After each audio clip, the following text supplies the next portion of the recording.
We all have moments we wish we could revisit, words left unsaid, conversations unfinished, questions that linger long after someone is gone. If I Could Say One More Thing is a podcast about those moments. Each episode we bring to life the stories of people searching for closure, understanding, or simply a voice they miss. Because sometimes the words we never got to say are the ones that stay with us the longest.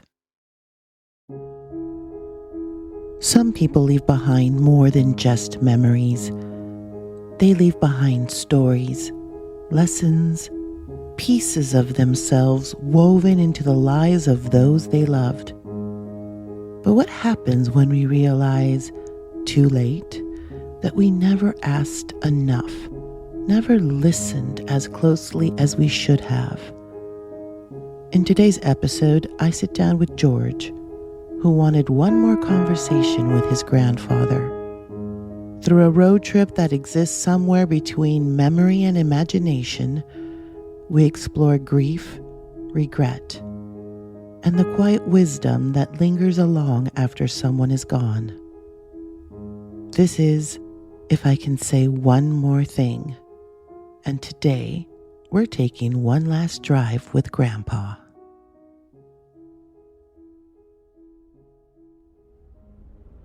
The trip began somewhere outside of Cleveland, though neither of us could remember why.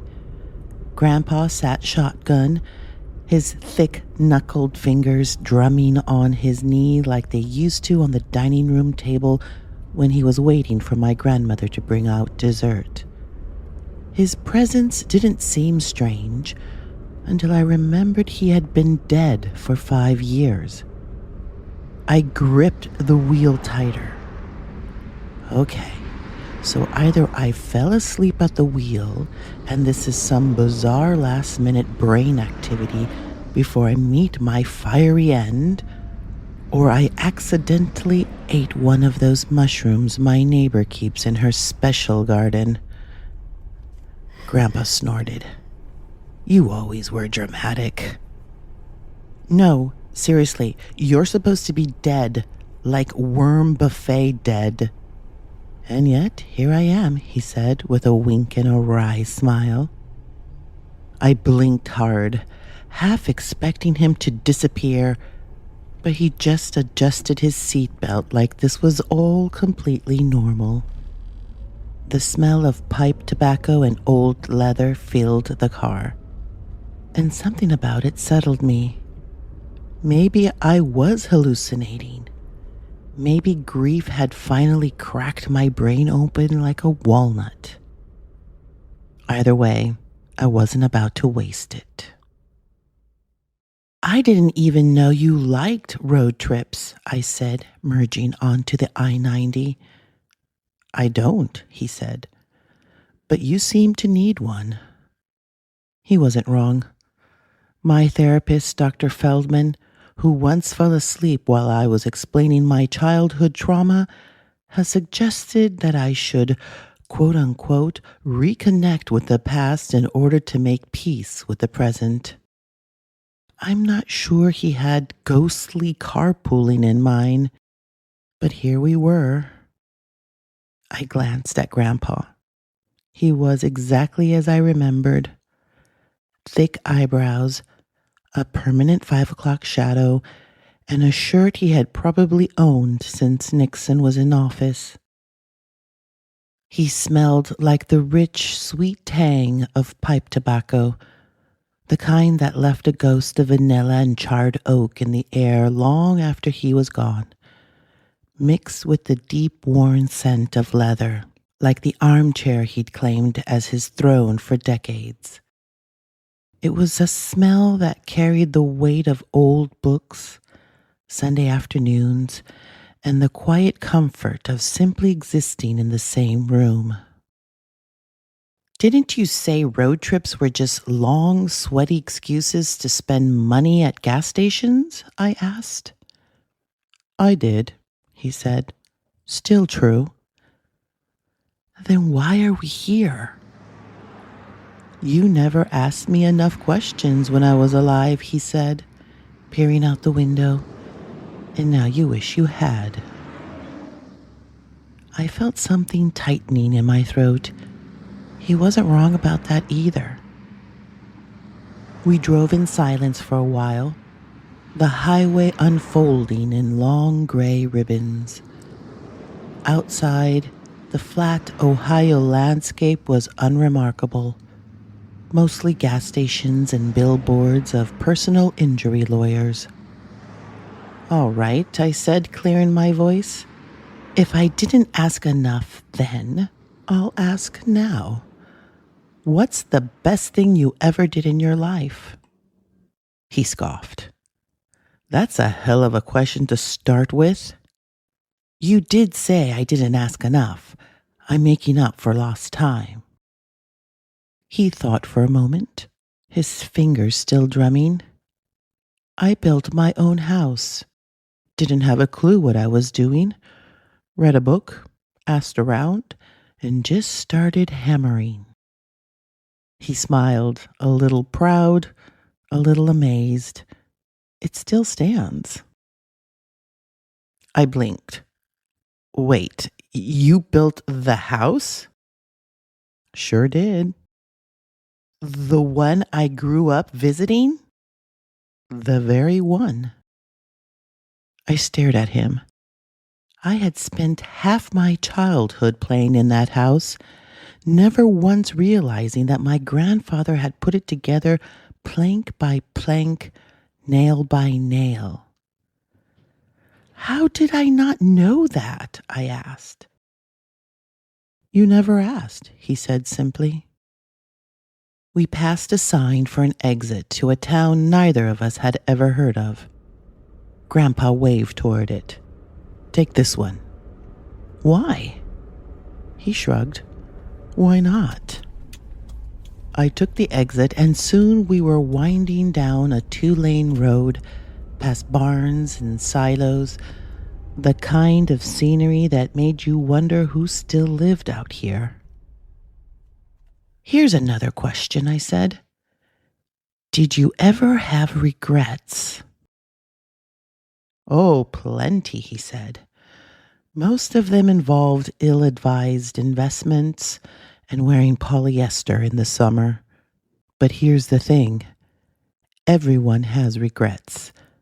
Every decision you make comes with one baked in. You just have to make sure it's the regret you can live with. The least regretful regret. And then you move on. I felt the weight of what he had just said settle into my chest. It wasn't just some throwaway advice. It was a whole philosophy. Decisions weren't about getting things right. They were about choosing the mistakes you couldn't live with. It made me wonder how much time I had wasted agonizing over choices, terrified of regret, when regret was unavoidable, no matter what. I glanced over at Grandpa, who was watching me. One eyebrow slightly raised, like he knew exactly what was clicking into place in my brain.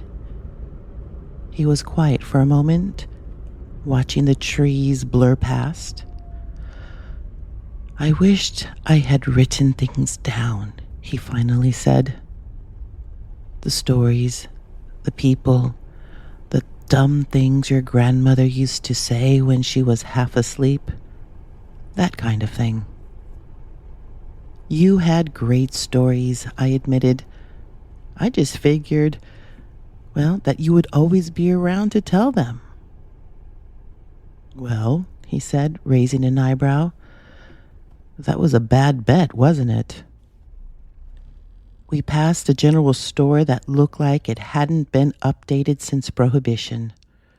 I pulled in, parking next to an old truck whose owner had likely been born before the moon landing. Figured you'd be craving something terrible for you, I said, climbing out. Grandpa chuckled. You know me well.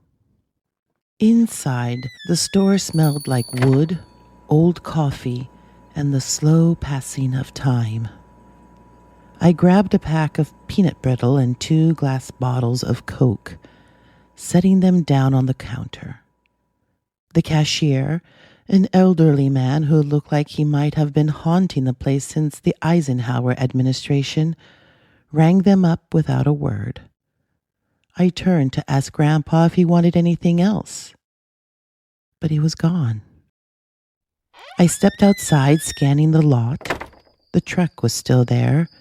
The road stretched in both directions, empty. I stood for a moment, listening to the quiet hum of the world, the wind shifting through the trees. Then I got back into the car. I popped the cap off a Coke and took a sip. It tasted exactly like the ones Grandpa used to give me when I was a kid, the ones I had to drink quickly before Grandma noticed. I opened the peanut brittle, taking a piece and crunching down. I stared at the empty seat beside me. I should have asked more, I admitted, but I'm glad I got to ask at all. The car smelled like rich, worn leather and sweet, spicy tobacco, like it always had, like it always would. Maybe that was the thing about some people. You never really lost them. They just settled into the quiet moments, into the scents and sounds, into the stories you carried even when you thought you had left them behind. I put the car in drive and pulled back onto the road, carrying the stories with me, letting them settle in, letting them stay. Stories don't end just because someone is gone. They linger in the things they built, the lessons they left behind, the way we remember them when we least expect it. Like the scent of pipe tobacco and old leather settling into the passenger seat. But sometimes we wish we had asked more, listened better, held on to just a little more time. That's what brought George to me with this idea, a chance to step back into a conversation he never got to finish. For privacy reasons, names have been changed. But the emotions, the memories, and the longing behind them remain very real. And now we'll hear from him about the man behind the story, the memories that shaped it, and what he found along the way. George, welcome. Let's start at the beginning, shall we? When you first approached me with this idea, what were you hoping to capture? I guess I just wanted to have one more moment with him, There were so many things I never got to ask, and I thought, if I could put myself in that car, if I could really hear his voice again, maybe I'd find some kind of answer. He was the kind of person who never really spelled things out for you. He let you figure them out on your own. He had this quiet way of teaching, like when I was little and trying to build something out of scrap wood in the garage. I kept asking him how to do it, and instead of telling me, he just handed me the hammer and said, "Give it a try. Worst case, you learn what doesn't work." That was him. No big speeches, no hand-holding, just these little nuggets in the right direction. And he could be stubborn as hell, but never in a harsh way. More like he knew what he knew, and he wasn't in a hurry to prove it to anyone. He had this dry humor, too, always throwing in some comment when you least expected it. Like, if I came to him all stressed about something, he'd just raise an eyebrow and say, "Sounds like a problem for future you." I didn't appreciate it at the time, but now I catch myself saying it. So, I think that's what I was hoping to capture, the way he made you feel like things were simpler than you thought. Like, no matter what was happening, there was always a way through. I guess I just wanted to sit next to that feeling one more time. Your grandfather sounds like a remarkable man.